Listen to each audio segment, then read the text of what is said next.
మా గ్రామంలో కూడా తేడా వచ్చింది. తేడా లేదనుకుంటున్నారేమో. ఇది వరకు నేను మేకపాటి వాళ్ళ ఇంట్లో ఉన్నప్పుడు, అంటే నువ్వు మేకపాటి వాడుగా కాదంటారేమో. అసలు సృష్టించిందే నేనయ్యా, రాజకీయాన్ని సృష్టించిందే నేను. ఈ రోజు చాతావాటాగానోడు ఒకటి సలహాదారుడు చేరి మా కుటుంబాన్ని నాశనం చేశాడు. అయిపోయింది నాశనం. ఇంతే, చాప్టర్ క్లోజ్ అయిపోతుంది. తర్వాత మళ్ళా ఎత్తుకుంటుంది, ఎత్తుకోపోదేమో. అందుకని మీరందరూ కూడా రామనారాయణ రెడ్డి గారికి ఓటేయాల్సిందే. మనం తెలుగుదేశం గవర్నమెంట్ రావాల్సిందే. రాక్షసుడు పరిపాలిస్తున్నాడు రాజ్యాన్ని, పెద్ద మనిషి పరిపాలించటం రాజ్యాన్ని రాక్షసుడు పరిపాలిస్తున్నాడు. ఆ రాక్షసుడు ఎట్టాటోడంటే అమ్మలా, అక్కలా, చెల్లిలా, ఎవరులా, చిన్న ఆయన కూడా కథమైపోయినాడు. రోజు ఆంజనేయ రెడ్డి గారు ఆ డిబేట్ లో చూస్తానే ఉంటాం. ఎక్కడ ఎందుకు చంపాల్సి వచ్చింది వివేకానంద రెడ్డి అనే ప్రశ్న వేస్తా ఉంటున్నారు. ఎవరు చంపారో కూడా తెలిసిపోయిందంటుంటారు. ఎన్ని కూడా అందరికి ఈయన కాదు, బీజేపీకి తెలిసిందంటే దేశమంతా తెలిసిపోయినట్టే. ఈ రోజు ప్రధానమంత్రిగా ఉన్నటువంటి మోడీ గారు అద్భుతంగా డెవలప్ చేస్తున్నాడు భారతదేశాన్ని. మనం కూడా ఒక భాగస్థలం. రాబోయే రోజుల్లో భారతదేశం ఖచ్చితంగా అభివృద్ధి కావాలంటే మోడీ గారు మనకు ప్రధానమంత్రి కావాలా, ఎన్డీఏ ప్రభుత్వం రావాలా, అన్ని విధాలా మన ప్రాంతాలు కూడా అభివృద్ధి చెందాలా, మెట్ట ప్రాంతాలు కూడా అభివృద్ధి చెందాలంటే పెద్ద మనిషి అనేవాళ్ళు పరిపాలనలో ఉండాలా భారతదేశానికి. అట్లే మన ఆంధ్ర రాష్ట్రం కూడా ఆ పరిపాలనలో మంచి ముఖ్యమంత్రి ఉండాలి. అడ్డగోలు ముఖ్యమంత్రి కాదు. ప్రతి శాఖల పరంగా ఏ శాఖలో డబ్బులు ఉంటే ఆ శాఖలో డబ్బులను తీసేసి ఇంట్లో తీసుకొని గోడౌన్లో పెట్టుకోవడం కాదు. అది ఏందో మనకు అర్థం కావాలి. మరి ఆంజనేయ రెడ్డి ఎప్పుడన్నా నేను చెప్దాం అనుకుంటున్నా, ఏందయ్యా ప్రతి శాఖలో డబ్బులు లేకుండా జీరో అయిపోతుంది ఆ అకౌంట్, ఆ డబ్బులు ఎట్ట తీసి ఎక్స్పెండిచర్ చూపించుకొని పెడుతున్నారు అనేది నాకు అర్థం కావట్లేదు. ఒక రూపాయి రైజ్ చేయాలా అని చెప్దాం అనుకుంటున్నా. కాబట్టి మీరందరూ కూడా ప్రభాకర్ రెడ్డి గారికి ఒక ఓటు, రామనారాయణ రెడ్డి గారికి ఒక ఓటు. ఇంకో రోజు చెప్తాను వివరంగా అన్ని వివరాలు. అందుకని మీ ఏరియా వాడిని కాబట్టి చెప్తున్నాను. చేస్తే పిసికి ఓలలో పెద్దగానండి, లేకపోతే ఒకటి కొట్టి ఒకటి కొట్టక ఎందుకా మీరు ఏం ఖరాబ్ పనులు చేస్తారు? వస్తే మీ ఇల్లు బాగా గట్టిగా కొట్టండి. నేను మీకు ఎమ్మెల్యేగా ఉన్నాండే కదా, నా సంగతి మీకు బాగా తెలుసు కదా. మరి కొట్టేవాళ్ళు బాగా దర్జాగా కొట్టండి, లేకపోతే వెనక్కి ముందుకు లాగుతారు. ఎందుకు బెల్లవాళ్ళు దొరికారు అందరూ. పెద్దలు పార్లమెంటరీ అభ్యర్థిగా కంటెస్ట్ చేస్తున్నటువంటి వేమిరెడ్డి ప్రభాకర్ రెడ్డి గారికి, అసెంబ్లీకి పోటీ చేస్తున్నటువంటి ఆనం రామనారాయణ రెడ్డి గారికి, విజయరామిరెడ్డి గారికి, అన్న ఆంజనేయ రెడ్డి గారికి, జనసేన అధ్యక్షులు శ్రీధర్ గారికి, మిగతా బీజేపీ పెద్దలకి, ఇటు పక్కకు వస్తే లక్ష్మణ గారికి, మరి వారు రమణ గారికి, బీజేపీ పెద్దలు ఇంకా ఉన్నారు. అందరికన్నా మా బ్రహ్మారెడ్డి గారికి, ఈరోజు ఈ కార్యక్రమాన్ని అరేంజ్ చేసినటువంటి పెద్దలందరికీ, ఈ వేదిక మీద ఉన్నటువంటి గొప్పవారందరికీ, వేదిక కింద ఉన్నటువంటి ఆత్మకూరు నియోజకవర్గ మరిపాడు మండల పెద్దలందరికీ, తెలుగుదేశం కార్యకర్తలకి, బీజేపీ కార్యకర్తలకి, జనసేన కార్యకర్తలకి, ఉమ్మడిగా ఉన్నటువంటి ప్రజలందరికీ నా నమస్కారాలు. నేను ఒక్క తూరి మీకు ఎమ్మెల్యేగా చేశాను, ఏదో నా సంగతి మీకు తెలుసు.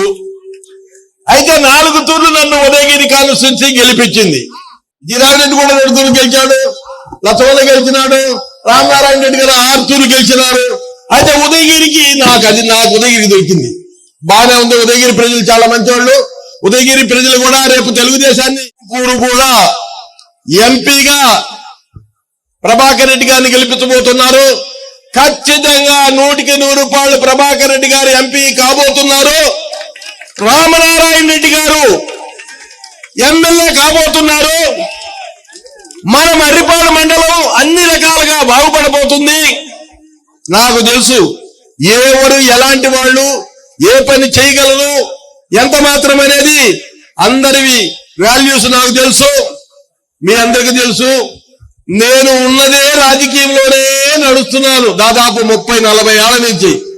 నేను ఎవరికి చెడ్డ చేసినోడు కాదు, అయితే నాకే చెడ్డ చేసేసారు. మా అన్న ఎస్ మొగడా నువ్వు చెప్పింది కరెక్టరా, నువ్వు చెప్పింది కరెక్టేనా. రాజమోహన్ రెడ్డి గారికి నేను చెప్పుకోవాలి కాబట్టి మరిపాడు మండలం కాబట్టి చెప్తున్నాను. రాజమోహన్ రెడ్డి గారికి ఇక్కడ ఒక సలహాదారుడు దొరికిండు, దరిద్రుడు. ఆ దరిద్రుడి సలహాలు విని మమ్మల్ని అక్కడి నుంచి బయటికి పంపించేశాడు. ఆయన నోటుకుండానే చెప్తున్నాడు. సరే చెప్పుకొని ఆయన కర్మ, ఎవరి కర్మ వాళ్ళు అనుభవిస్తారు. దరిద్రుల మాట అంటే దరిద్రంగా నడుస్తుంది, అన్ని కూడా కుటుంబాలు కూడా ఇబ్బందులు పడిపోతాయి. మరి మీ అందరికీ నేను చెప్పేది ఏంటంటే పార్లమెంట్ కి పోటీ చేస్తున్నటువంటి అభ్యర్థి సంగతి మీకు బాగా తెలియదేమో, ఒక తూరు చెప్దామని చెప్తున్నాను. ప్రభాకర్ రెడ్డి గారు రాజకీయంలోకి వస్తామని, ప్రజల్లోకి వచ్చి పోటీ చేసి పార్లమెంట్ సభ్యులు అయిదామని అనుకొని ఎక్కడా కూడా ఏ పని చేయలేదు.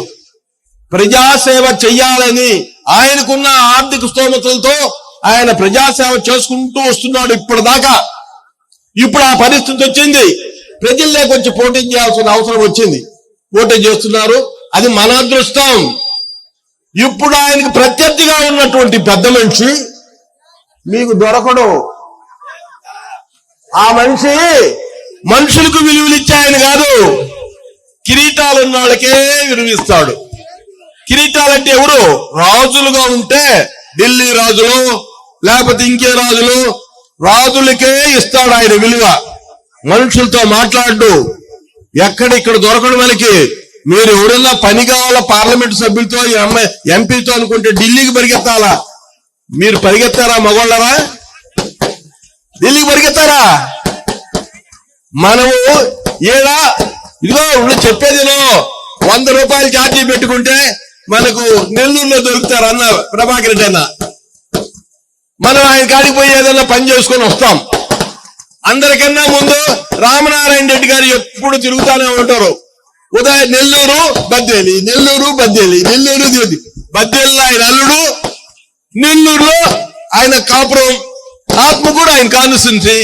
కేకేస్తే పలుకుతాడు, ఫోన్ చేస్తే పలుకుతారు, అందులో సెల్ ఫోన్లో ఎక్కడైనా దొరుకుతారు. అలాంటి వ్యక్తి రామనారాయణ రెడ్డి గారు. రామనారాయణ రెడ్డి గారి సంగతి మీ అందరికీ బాగా తెలుసు. ఆయన ఎంత మాత్రం మనిషి, ఆయన ఆఫీసులతో ఎట్టుంటాడు, పని చెప్పేది ఆయన చెప్తే పని అవుతుందా కాదా అనేది కూడా తెలుసు.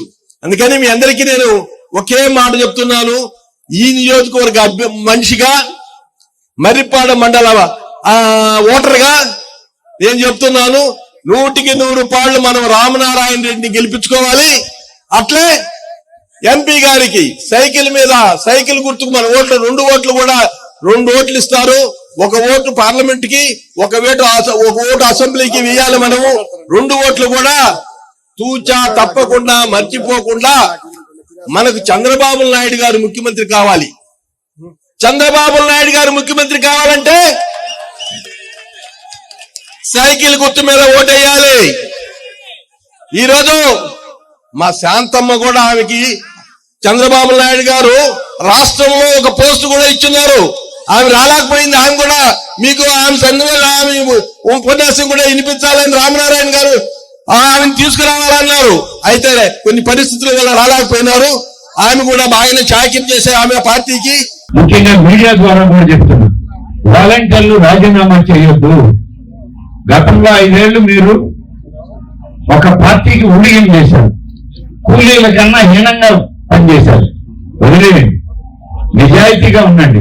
మాకు చేయమని నేను అడగట్లేదు, నిజాయితీగా పనిచేసుకోండి. మీరు ఎన్నికల తర్వాత ప్రభుత్వం తెలుగుదేశంలో వస్తుంది. చంద్రబాబు నాయుడు అధికారంలో రాగానే మీకు 10,000 రూపాయలు జీతం ఇస్తాం. 10,000 రూపాయలు జీతం ఇస్తూ ఎప్పుడు ప్రభుత్వంలో ఉద్యోగాలు ఇచ్చినా, ఉపాధి అవకాశాలు ఇచ్చినా మీకు ప్రాధాన్యతనిచ్చి మీకు మంచి భవిష్యత్తుని ఇస్తాం. ఇది తెలుగుదేశం పార్టీ కమిట్మెంట్. 5 సంవత్సరాలు ఏనాటి హీనంగా కూలీల కన్నా హీనంగా వాడుకున్నారే, ఇవాళ రాజీనామా ఎందుకు చేయమంటున్నారు వాళ్ళని? అంత మాత్రం జ్ఞానం ఉందా మీకు? ఆ బిడ్డలకు మంచి ఉపాధి లేకే కదా మీ దగ్గరకు వచ్చి 5,000 రూపాయలు నెలకి జీతం. 5,000 అంటే రోజు కూలీ ఎంత? మీరు ఎంత ఇస్తున్నారు? వరిపాతకు వస్తే కూలీ, వరిపాత అంటే మిషన్ అనుకో, నారాత్రులు వ్యవసాయంలో కలుపు తీస్తారా? ఎంత ఇస్తారు కూలీ? 300 రూపాయలు. అయినా 300 నుంచి 600 దాకా కూలీ మీ గ్రామంలో కదా. మీ వాలంటీర్కి ఇచ్చేది ఎంత తెలుసా? నెలకి 5,000. రోజుకి ఎంత పడింది? 150 రూపాయలు పడింది. 150 రూపాయలు ఇచ్చి దినసరి కూలీ కన్నా హీనంగా ఈ వైసీపీ ప్రభుత్వం వాలంటీర్లను వాడుకుంది. ఇప్పుడు వాళ్ళ అవసరానికి మీరు రాజీనామా చేసేయండి, రేపు మీరు మళ్ళీ వస్తే మీకు ఇస్తామంటున్నారు. మీరు వచ్చేదే లేదు కదా. ఇప్పుడు మీరు ఓడిపోతారు, ప్రభుత్వం రాదని తెలిపింది. మన జిల్లా కూడా రాదు. ఆ శ్రీకాకుళం నుంచి గుంటూరు జిల్లాకే 3 పార్టీలకి కలిపి చంద్రబాబు నాయుడు ముఖ్యమంత్రి అవడానికి 88 ఓట్లు కావాలంటే 140 ఓట్లు వస్తున్నాయి. 140 ఓట్లు అక్కడే వస్తున్నాయి. ఇక మనతో ఏం పని? కాబట్టి ఆ ప్రభుత్వం వచ్చేదిలే, మీ జీతాలు మళ్ళీ ఇచ్చేదిలే. మీరు రాజీనామా చేస్తే మీ ఉద్యోగాలు పోవడం ఖాయం. నేను వాలంటీర్లకు మనం చేస్తున్నా. రాజీనామా ఇచ్చారనుకోండి, మీరు మళ్ళీ వచ్చే పని లేదు. ఆ ప్రభుత్వం రాదు. మేమా మిమ్మల్ని తీసుకోం, కొత్త పథకానికి ఇద్దాం. రాజీనామా ఇచ్చి వెళ్ళిపోయాక మీకెందుకు ఇవ్వాలి మేము? కాబట్టి ఆ పార్టీని నమ్మొద్దు. ఆ జగన్ రెడ్డి కథం అయిపోయింది. అది దివాలా తీసిన పార్టీ, అది మొత్తం మీద ఎత్తిపోయిన పార్టీ గురించి మనం ఎందుకు ఆలోచిస్తాం? కాబట్టి మీ బిడ్డలు ఎవరైనా వాలంటీర్లు ఉంటే రాజీనామా చేయొద్దని చెప్పండి. 20 రోజులు నిజాయితీగా పనిచేసుకోమన్నాడు. మాకు కూడా చేయాల్సిన పని లేదు. మేము రేపు వచ్చిన తర్వాత 10,000 రూపాయలు ఇస్తాం. మనకి ప్రభుత్వ ఉద్యోగాల్లో వాళ్ళకి అర్హత ఉంటే ఉద్యోగాలు ఇప్పిస్తాం. ఇంతకన్నా మేము మళ్ళీ చెప్పేది లేదు. ఇది చంద్రబాబు నాయుడు తెలుగుదేశం పార్టీ మీకు ఇచ్చి ఉన్నటువంటి భరోసా.